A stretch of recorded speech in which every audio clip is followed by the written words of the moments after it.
अपने YouTube channel sunrise official के ऊपर। मैं दोस्तों जैसा कि आप लोगों को पता होगा एसएससी जीडी और यूपी पुलिस नजदीक आता जा रहा है, तो आज की क्लास के अंदर में दोस्तों एक ऐसा टॉपिक जहां से बार बार एग्जामों के अंदर क्वेश्चन आते हैं और उस टॉपिक का जो नाम पड़ता है उस टॉपिक का नाम पड़ा मैं दोस्त एक वंश पड़ता है और उस टॉपिक का नाम पड़ता है दोस्त क्या, चोल वंश। तो ये चोल वंश जो है ना, यहाँ से कई बार एग्जाम के अंदर क्वेश्चन आते हैं और कई बार एग्जाम के अंदर क्वेश्चन नहीं आते, लेकिन एग्जाम के अंदर यहाँ से 100 में से 99% क्वेश्चन यहाँ से पूछे जाते हैं। तो शुरुआत करते हैं इस चोल वंश के अंदर सबसे पहले क्वेश्चन की। तो इस चोल वंश का जो शासन काल माना जाता है, मतलब इसका शासन काल कब शुरू हुआ तो ये वंश ने ये कब तक रहा था, तो इसका शासन काल शुरू हुआ 850 ईस्वी के अंदर इसका क्या हुआ था, शासन काल शुरू हुआ था और इसका शासन काल चला था मेरे दोस्त, कब तक चला था, 1100 ईस्वी तक चला था। तो 850 से लेकर के 1100 ईस्वी तक मेरे दोस्त कौन से साम्राज्य की शुरुआत और कौन सा साम्राज्य चला था, उस साम्राज्य का नाम पड़ा मेरे दोस्त क्या, चोल साम्राज्य चला। तो यहाँ से सबसे पहला क्वेश्चन ही इंपॉर्टेंट क्वेश्चन आता है। मैंने ये तो बता दिया कि चोल साम्राज्य कब से कब तक चला था, लेकिन चोल साम्राज्य की जानकारी भी तो मिलती है कि इसकी जानकारी कहां से मिला था, कहां से ना मिला था। तो यहां से सबसे पहला क्वेश्चन लिखना है कि इस चोल साम्राज्य की जानकारी, चोल साम्राज्य की जानकारी, साम्राज्य की जानकारी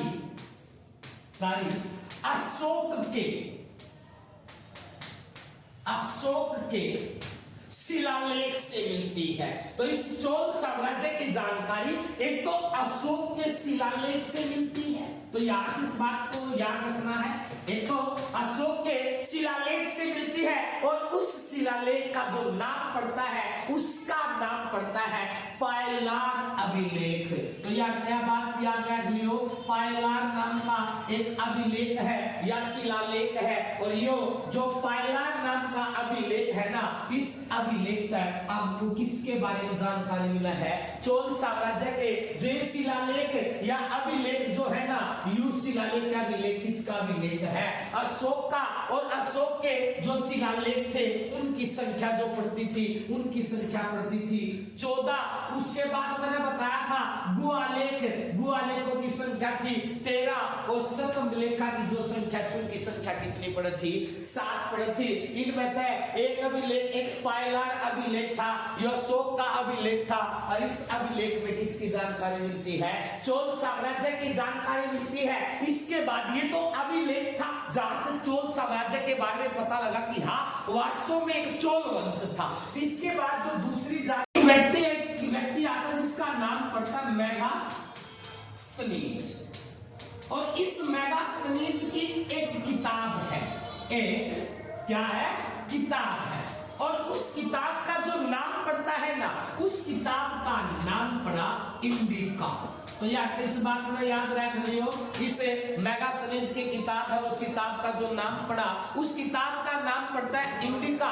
और इस किताब के अंदर भी किसकी जानकारी मिलती है, चोल साम्राज्य की। तो एक तो अभिलेख आता है और उस अभिलेख का जो नाम पड़ता है, उस अभिलेख का नाम पड़ा पायलार अभिलेख और दूसरा नाम पड़ता है इंडिका। तो इस पायलार अभिलेख के अंदर इस किताब इंडिका के अंदर में दोस्त किस वंश की जानकारी मिलती है, तो उस वंश का नाम पड़ा चोल वंश का। और ये इंडिका नामक किताब किसकी मानी जाती है, मेगास्थनीज की मानी जाती है। इसके बाद जो चोल वंश जो था ना, ये चोल वंश 2 नदियों के बीच बसा हुआ था। तो यार इस बात में याद रखियो, ये जो चोल वंश जो था, ये चोल वंश 2 नदियों के बीच बसा हुआ था।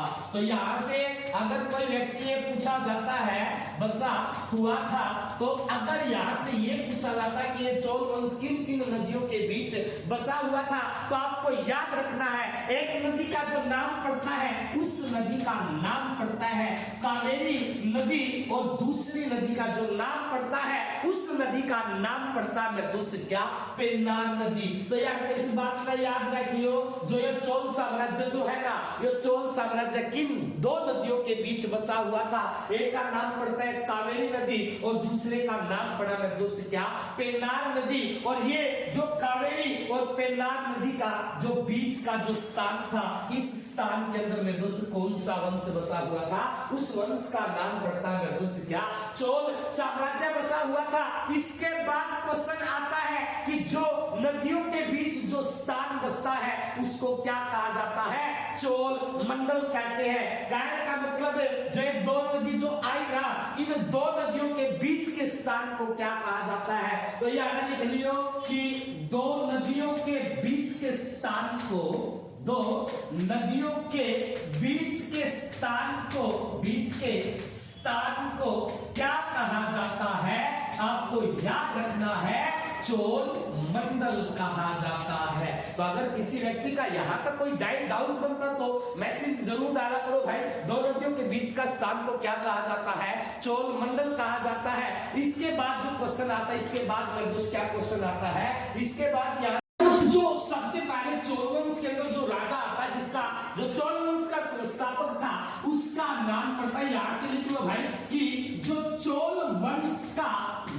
का जो संस्थापक माना जाता है, तो यहां से इस व्यक्ति का नाम याद रखना है आपको, जो चोल वंश का जो संस्थापक माना जाता है उस संस्थापक का नाम पड़ता है दोस्त क्या, विजय पड़ता है। तो यहां से इस व्यक्ति का नाम याद रखना है कि चोल वंश का जो संस्थापक था उसका जो नाम पड़ता है उसका नाम दोस्त क्या पड़ता है, विजय पड़ता है। और इस विजय ने जो अपनी राजधानी बनाया था, इसने अपनी राजधानी किसको बनाया था, तो याद है इस बात में, और बात याद रखियो कि इसने जो अपनी राजधानी बनाया था, इस अपनी राजधानी किसको बनाया था, तंजौर नामक स्थान को बनाया था। तो याद इस बात में और याद रखना कि विजय ने जो अपनी राजधानी बनाया था किसको बनाया था, तंजौर को। और इसी तंजौर को एक नाम से जानते हैं, इसका दूसरा नाम जो पड़ता है उसका दूसरा नाम पड़ता है उरैया। तो यहां से इस बात को याद रखना, जो तंजौर जो था उसका दूसरा नाम क्या पड़ता है, उरैया पड़ता है, या इसी तंजौर को मैं दोस्त किस नाम से जानते हैं, मुद्रई के नाम से जानते हैं। तो यहां से मैंने तंजौर के तीन नाम बताए, पहला नाम क्या बताया, तंजौर निकल कर क्या आया, दूसरा नाम क्या बताया, उरैया बताया, और तीसरा नाम क्या बताया, मुद्रई बताया। जो तीनों के तीनों जो स्थान पड़ते हैं दोस्त कहां पर पड़ते हैं, आपको याद रखना है, ये पड़ते तमिलनाडु के अंदर पड़ता है। जो तमिलनाडु के अंदर जो है ना ये स्थान पड़ते हैं, और इन स्थानों को मेरे दोस्त इसने क्या बनाया था, अपनी राजधानी बनाया था। या चोल वंश के शासक विजय की जो राजधानी थी वो कौन सी थी, तंजौर, उरैया या मुद्रई की बात एक ही है। इसके बाद में दोस्तों थोड़ा सा अगर हम आगे चलते हैं, इस विजय ने एक उपाधि को धारण किया था, तो यहां से इसकी उपाधि भी याद रखनी है। जो ये विजय जो था, इस विजय ने एक उपाधि धारण किया था, तो यहां से इसकी जो उपाधि लिखनी है, उन उपाधियों के नाम लिखने हैं। सबसे पहली उपाधि का जो नाम पड़ता है, नाम पड़ा नर केसरी की उपाधि। तो यहां से ये बात याद रखना है कि नर केसरी की जो उपाधि दिया गया था, ये नर केसरी की उपाधि किसको दिया गया था, विजय को दिया गया था। या इसके स्थान पर या तो एग्जाम के अंदर नर केसरी मिलेगा, या इसके स्थान पर आपको याद रखना है पर केसरी की उपाधि। नर केसरी की उपाधि या पर केसरी की उपाधि किसको दिया गया है, विजय को दिया गया। और विजय कौन था, चोल वंश का संस्थापक था। इसके बाद क्वेश्चन लेकर के चला है कि चोल वंश का ये पहला ऐसा राजा था। यहां से ये क्वेश्चन इंपॉर्टेंट क्वेश्चन है कि चोल वंश का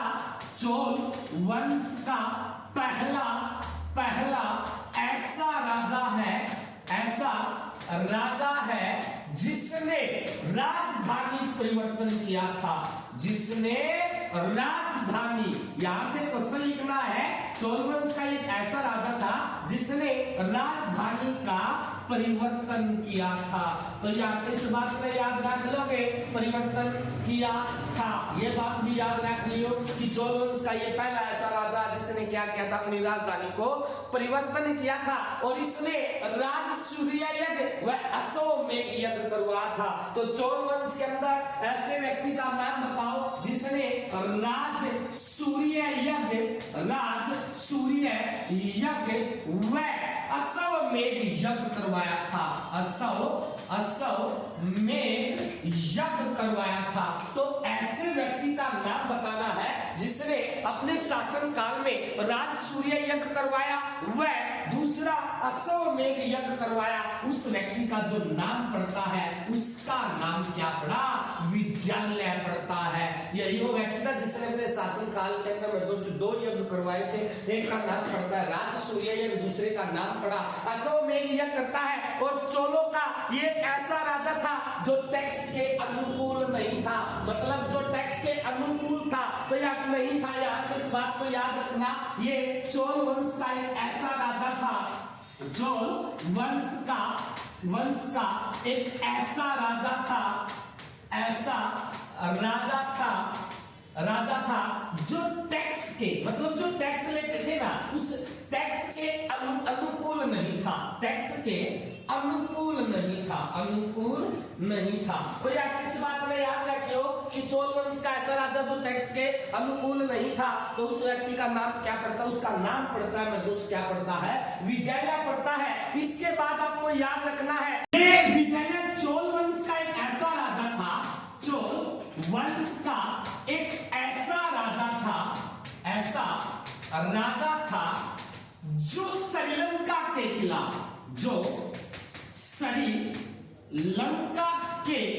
श्रीलंका के विजय, मतलब जो श्रीलंका पर विजय प्राप्त करना चाहते थे ना, ये उनके खिलाफ था। कौन खिलाफ था?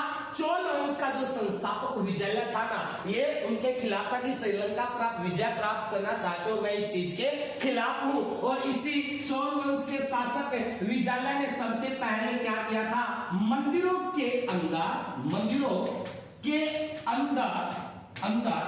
जो मंडप प्रणाली थी,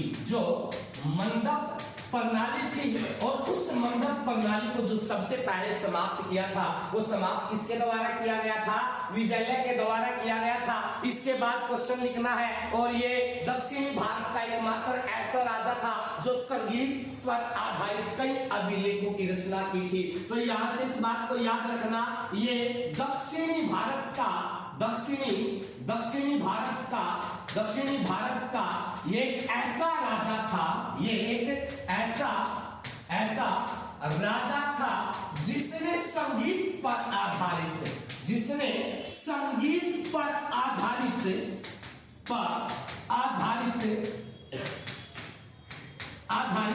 कई अभिलेखों की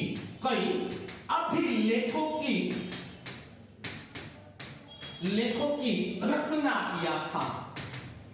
तो यार इस बात में याद रखियो, ये दक्षिणी भारत का एकमात्र ऐसा राजा था जिसने संगीत पर आधारित कई अभिलेखों की रचना किया था। और दक्षिणी भारत का यही एकमात्र ऐसा राजा था जिसने रथ प्रणाली के खिलाफ था। तो यार क्या बात और याद रखनी है, ये विजय जो था ना, ये एक ऐसा राजा था जिसने क्या किया था, यही रथ प्रणाली के खिलाफ था। और इस विजय के बाद जो चोल वंश की गद्दी पर बैठेगा उसका नाम पड़ता है आदित्य प्रथम। आज की इस वीडियो के अंदर में दोस्त इतना ही। अगर आपको ये वीडियो अच्छी लगती है तो हमारे चैनल को लाइक करें, शेयर करें, सब्सक्राइब करना ना भूलें। धन्यवाद दोस्तों।